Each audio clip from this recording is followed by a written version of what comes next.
네, 이번 시간에는 4.29 혁명입니다. 4.29 혁명. 처음에는요, 또 이제 4.29 혁명이라 하다가요, 이제 박정희 군사 독재 시절에는요, 4.29 의거라고 해가지고 좀 다시 깎아내렸어요. 일반적으로 깎아내렸다가, 그래서 선생님도 되게 어렸을 때 봤던 책들에는 4.19 의거라고 실려져 있었는데, 다시 이렇게 문민정부, 민간정부 들어오면서 다시 4.19 혁명이라고 그 역사적 의미를 다시 높였죠. 4.19 혁명, 우리 정말 국민들이 대한민국에서 민주주의에 대한 열망을 표출했던 그 사건 한번 살펴보도록 하겠습니다. 자, 4.19 혁명의 배경부터 살펴보도록 하겠습니다. 자, 자유당과 이승만 정부의 3.15 부정선거, 1960년 3.15 부정선거, 자, 네 번째 대통령 선거죠.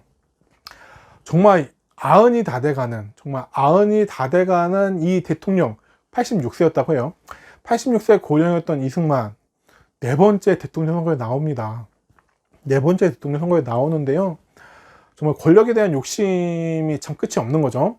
그래서 이 네 번째 대통령 선거에 나오는데, 근데 정말 이 3대 대통령 선거에서도 이 이승만과 라이벌이었던 신익기 선생이 이제 중간에 선거 도중에 돌아가셨잖아요. 근데 요때도 또 야당의 후보였던 조병호 선생이 병으로 사망해요. 그래서 뭐 이승만 대통령의 당선은 거의 확정적인 그런 상황이에요. 근데 문제는 이승만 대통령이 86세의 고령이기 때문에 이 부통령, 왜냐 3대 대통령 선거에서는 민주당이었던 장면이 부통령이 됐었잖아요. 그러니까 이번에도 꼭 또 이 민주당에게 이 부통령 자리를 빼앗기면 안 돼요. 왜냐면 이제 솔직히 이승만 대통령이 나이가 많기 때문에 언제 돌아가실지 모르잖아요. 돌아가고 나서 야당 쪽에 부통령이 가 있으면 이 대통령 자리가 야당한테 가잖아요. 그러니까 꼭 이번에는 무슨 수를 써서라도 부통령을 자기 편으로, 우리 편에서 만들어내야 돼요. 그래가지고 부통령 후보였던, 자유당의 부통령 후보였던 이기붕을 당선시키기 위해서 대규모 부정선거를 저지르게 돼요. 그리고요, 또 원래는요, 우리 첫 번째 총선거 언제였어요? 1948년 5월 10일이었죠. 그러니까 원래 대선은 5월 달에 있어야 돼요. 5월 달에 대선이 있어야 되는데 3.15 부정선거, 대선이 언제 있었어요? 3월에 있었죠. 이게 왜 그러냐면요, 당시 이제 야당 대통령 후보였던 조병호 선생이 병을 치료하기 위해서 미국에 잠깐 갔거든요. 그러니까 미국에 이 대통령 야당 후보였던 조병호 선생이 미국에 가 있는 틈을 타서 선거 운동을 못하게 하려고 5월에 실시해야 될 선거를 두 달 앞 땡겨가지고 3월 달에 실시해버린 거예요. 근데 미국에 가서 병을 치료했던 조병호 선생이 이제 하늘나라로 가버린 거예요. 그래가지고 이승만은 이제 거의 뭐 당선이 확정적인데, 어쨌든 이기붕을 당선시키기 위해서, 부통령 이기붕을 당선시키기 위해서 부정선거를 자행했습니다. 자, 그래서요, 이기붕이 당선이 됩니까? 당선이 됩니다. 이기붕이 거의 80%에 달하는 득표율로 부통령에 당선이 됩니다. 그럼 정말 이기붕이 이렇게 그만큼 인기가 있었느냐? 그건 아니죠. 엄청난 부정선거를 저질렀죠. 어떤 것들이 있어요? 사하의 사전투표, 투표함 안에 40%를 미리 이기붕 표를 넣어놨어요. 그리고 원래 우리가 선거의 4대 원칙에 보면은 보통선거, 평등, 비밀, 직접 이렇게 있잖아요. 근데 비밀선거, 혼자 하더라도 내가 투표한 거 누군지 내가 혼자만 알아야 되는데 3명씩 묶어서 9명씩 묶어서 서로 감시하도록 3인조, 9인조 공개투표를 실시하기도 하고요. 완장부대, 이렇게 자유당 쪽, 아니면 정치 깡패 이런 사람들이 지켜보도록 하면 공포적인 그런 분위기를 만들기도 하고요. 또 투표함을 바꿔치기, 그러니까 이기붕의 표가 많이 들어있는 투표함을 바꿔치기 해버리기도 하고요. 개표 과정에서 조작을 하기도 하고요. 그렇게 해가지고 이기붕 부통령 당선시키는데요, 되게 웃긴 일들이 많았다고 해요. 왜냐면 그렇게 이제 부정선거를 막 한 다음에 개표를 해보니까 실제 자유당 후보의 득표율이 95%에서 99%, 투표함을 까보니까 너무 이 이기붕 표, 이승만 표를 많이 넣어놔가지고 이 자유당 후보의 득표율이 95%에서 99%에 달했대요. 그러니까 이게 자기네가 보기에도 이건 좀 너무 많이 티가 나는데, 그래가지고 투표하면 이기붕표 빼가지고 버리고 태우고 이래가지고 이승만 대통령 85% 정도, 이기붕은 73%로 낮춰가지고 발표를 하는 정말 코미디가 있었다고 합니다. 자, 근데 이런 일들은요, 결국은 이제 좀 양심적이었던 말단 경찰관들, 그러니까 이렇게 부정선거를 하면서도 이제 공무원들을 막 동원해가지고 부정선거를 했거든요. 근데 그 부정선거 관련된 지령들을 가지고 있었던 말단 경찰관이 민주당에다, 야당이었던 민주당에다 이 내용들을 공개하면서 결국에는 만천하에 드러나게 됐죠.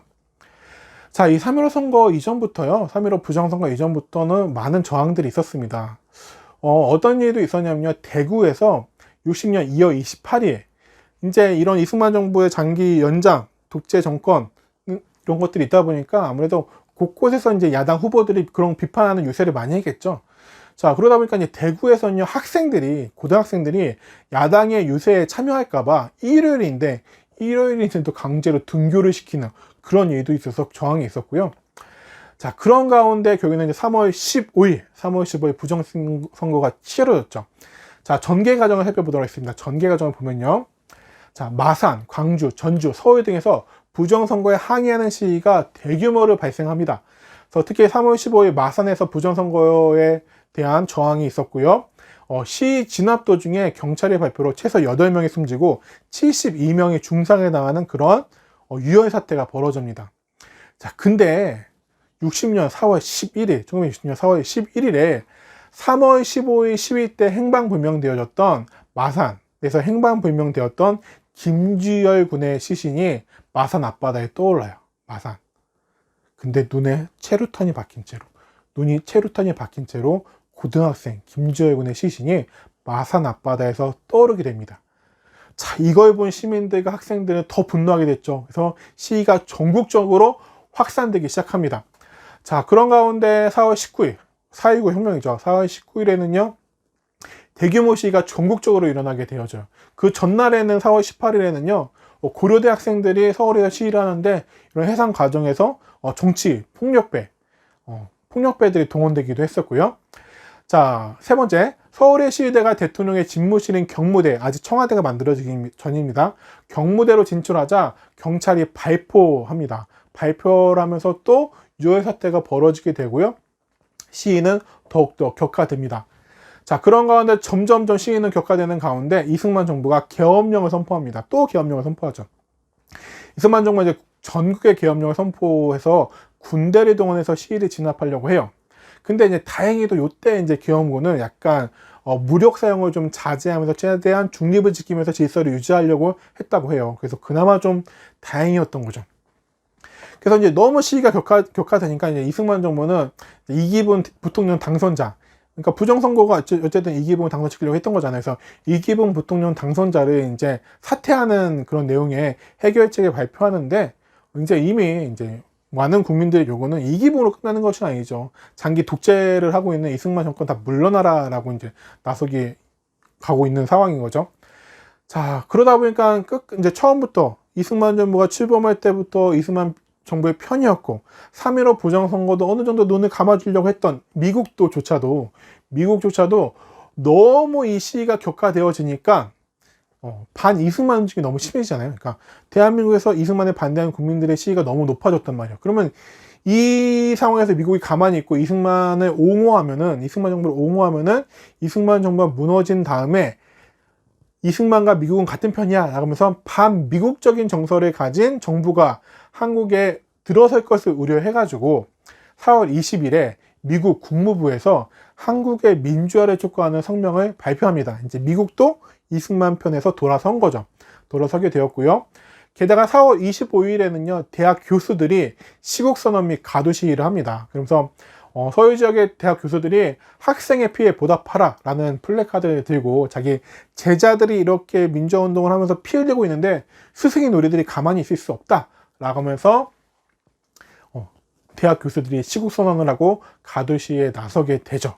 그 전에 다음날 4월 26일에 당시 허정 외무장관 그 계엄사령관이었던 송효찬 계엄사령관이랑요, 당시 우리나라에 와 있던 미국 대사 메카나기가 이승만을 찾아가서 하야, 안 될 것 같습니다. 물러나십시오 라고 하야를 요구하고요. 그는 이승만이 4월 26일에 하야를 발표합니다. 하야를 발표한 다음에 이제 몰래 도망가죠. 어디로 도망갑니까? 하와이로 도망가서 거기서 남은 인생을 살다가 하와이에서 생을 마감하게 됩니다.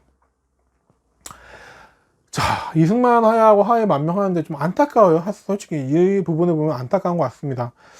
좀 이렇게 너무 욕심을 부리지 않았다면은 그래도 이승만 이승만이란 분이 그래도 뭔가 초대 대통령으로서 뭔가 우리나라의 큰 원로 어른으로서 이렇게 좀 자리를 잡고 있었으면 좋았을 텐데, 왜냐면 미국인들이 뭐 워싱턴 초대 대통령을 뭔가 이렇게 건국의 아버지처럼 이렇게 되게 여기는 것처럼 그런 분으로 남았으면 좀 어땠을까라고 하는 아쉬움이 남는데, 어쨌든 미우나 고우나 초대 대통령이 국민들에서 쫓겨나가지고 해외에서 망명 생활하다가 거기에서 숨을 거뒀다는 사실 자체는 좀 우리 민족에게는, 우리나라에게는 그래도 많은 좀 아쉬운 점, 상처가 아닌가 싶습니다.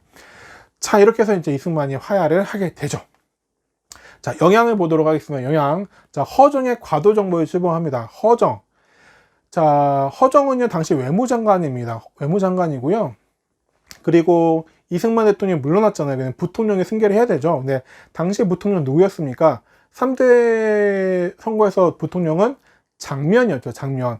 그러니까 이기붕은 이제 당선자의 신분이었던 거예요. 당선자의 신분인 상태에서 사퇴를 했고, 장면 부통령도요, 당시에 이미 사퇴를 한 상황이에요. 그러니까 이승만한테 계속 하야를 요구하는데, 이승만이 이제 하야를 하지 않는 거예요. 하지 않으니까, 왜 그럴까 좀 생각해 보니까, 이승만 대통령이 물러나게 되면은, 부통령이었던, 자기가 부통령인데, 부통령이 자기한테 그 대통령직이 오게 됐잖아요. 장면 선생 입장에서는. 그러면은 절대 이승만이 물러나지 않을 것 같은 거야. 그러니까, 아니다. 당신이 물러나도록 나한테 대통령직 오지 않는다. 그러니까 물러나시오라는 좀 강력한 메시지를 던지기 위해서 이미 장면 선생도 부통령직에서 물러난 상태였어요. 그렇기 때문에 이제 부통령이 없는 상황이죠. 부통령이 없는 상황이니까 당시에 이제 국가 원수 계열 계승 순위가 3위가 세 번째가 외무부 장관이었어요. 그래서 외무부 장관이었던 허정의 과도정부가 출범하게 됩니다. 허정이 이끄는 허정 과도정부가 출범하게 되고요. 그래서 3.15 부정선거를 무효로 하고 내각 책임제와 양원제 국회. 그래서 아까 발제개헌 때는 양원제 국회를 한다고 했지만 실제로 양원제 국회가 이루어지지 않는다라고 했죠. 근데 이때 헌법을 또 개정해가지고 양원제 국회 참의원, 민의원으로 구성되는 양원제 국회가 만들어지는 개헌을 단행합니다. 그러니까 대통령에게 너무 권력이 집중되니까 이런 문제들이 생기니까 내각 책임제로 가자라는 내용의 헌법이 개정이 됐죠. 자, 의의를 살펴보면요, 바로 이 4.19 혁명은 학생과 시민이 적극 참여하여 독재 정권을 타도한 우리나라 최초의 민주주의 혁명이 되겠습니다. 그래서 이후부터 물론 4.19 혁명은 미안의 성명이라고 얘기를 하죠. 왜냐면 곧 다음에 군인들의 5.16 쿠데타로 해서 무너지니까요. 이 미안의 혁명이지만 어쨌든 이때를 시작으로 해가지고 계속해서 군사정권 시절에서 민주화를 한 요구, 그리고 80년대 5.18 광주에서의 그 민주화 투쟁, 그리고 80년대에 6월 항쟁에 이르기까지 정말 그 민주화 운동의 시작점, 제대로 된 시작점이 아닌가 싶습니다. 정말 의미가 있겠죠. 그래서 이런 4.19 혁명을 계기로 해서 언론, 출판, 집회, 결사의 자유 및 사전 허가제 및 검열제가 폐지되는 등 국민의 기본권이 상당히 신장되는 그런 계기가 되었습니다. 자, 요거 한번 읽어볼까요? 어느 여중생이 어머니에게 남긴 편지. 4.19 혁명에 참여했던 중학생들입니다. 4.19 혁명의 주도 세력은요, 대학생 어른들도 아니고요, 바로 여러분 나이의 중고등학생들이었습니다. 역사는요, 대학생에서 어른들이 아니라 중고등학생들이 정치 전면에 나서는 순간 바뀝니다. 여러분들도 정말 독립된 인격체로서 한 명의 국민보다 시민으로서 여러분의 역할을 다하는 그런 정치의식을 가지시기를 간절히 부탁드립니다. 나중에 선거권 가지게 됐을 때 선거날 놀러 가지 마시고 꼭 투표하세요. 한번 요 편지 읽어볼까요? 시간이 없는 관계로 어머니를 뵙지 못하고 떠나요. 어머니, 시위에 나간 저를 꾸지람하지 마세요. 우리들이 아니면 누가 시위를 하겠어요. 전 아직 철없는 학생이지만 국가와 민족을 위하는 길이 뭔지 알고 있답니다. 저는 목숨 바쳐 싸울 거예요. 시위하다 죽어도 소원이 없을 것 같아요. 어머니가 저를 사랑해 주시는 만큼 무척 슬퍼하실 것을 알아요. 하지만 민족의 앞날을 위해 기뻐해 주세요. 부디 몸 건강히 계세요. 다시 한번 말씀드리지만 저는 이미 목숨을 바칠 결심을 했답니다. 네, 우리 친구의 목소리로 읽어봤는데요. 한성여중 당시 2학년 진영숙 학생이 수구 시위에 나갔습니다. 이 진영숙 학생은 어떻게 했을까요? 네, 이 편지를 쓰고 나가서 시에 참여하고 하늘나라로 갔습니다. 어린 여중생들도 대한민국의 민주주의를 위해 자신의 목숨을 바쳤습니다. 자, 이 동시에 읽어볼까요? 초등학생, 당신 국민학교죠. 소성국민학교 4학년 강명희 학생이 쓴 동시입니다. 아, 슬퍼요. 아침 하늘이 밝아오면 다른 박질 소리가 들려옵니다. 저녁 노을이 사라질 때면 탕탕탕 총소리가 들려옵니다. 난 알아요. 우린 알아요. 엄마 아빠 아무 말 안 해도 오빠 언니들이 왜 피를 흘렸는지를, 오빠 언니들이 배우다 남은 학교에서, 배우다 남은 책상에서 우리는 오빠 언니들의 뒤를 따르렵니다. 4학년이 몇 살인 거예요? 8, 9, 10, 11살인가요? 11살?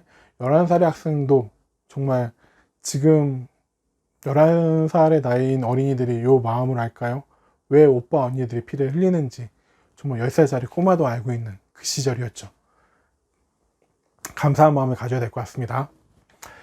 자, 이렇게 4.19 혁명으로 이제 이어지는 이제 내용도 좀 살펴볼게요. 4.19 혁명으로 어쨌든 독재 정부가 무너졌습니다. 그래서 내각제 개헌과 장면 내각을 보도록 할게요. 자, 장면 내각의 성립, 개정된 헌법에 따라 양원제 국회 그리고 내각 책임제에 따라 시행된 총선에서 민주당이 승리합니다. 그래서 민주당이 승리해서 의회에서 대통령의 윤보선 그리고 국무총리의 장면에 지명됐습니다. 그래서 대통령으로 윤보선 그리고 국무총리의 장면에 선출되는데요. 지금 내각 책임제죠. 내각 책임제이기 때문에 대통령인 윤보선보다는 뭔가 정치의 실권이 국무총리인 장면에게 많이 가게 되어져요. 그래서 내각 책임제에서 장면 내각이라고 얘기하는 거니까 대통령은 약간 얼굴마다 좀 약간 이게 큰 어른으로 계시고 국무총리인 장면에게 모든 권력이 약간 집중되는 그러한 체제이기 때문에 장면 내각이라고 부릅니다. 윤보선 내각이 아니라 장면 내각이라고 합니다. 실권이 장면에게 가 있어서 그래요.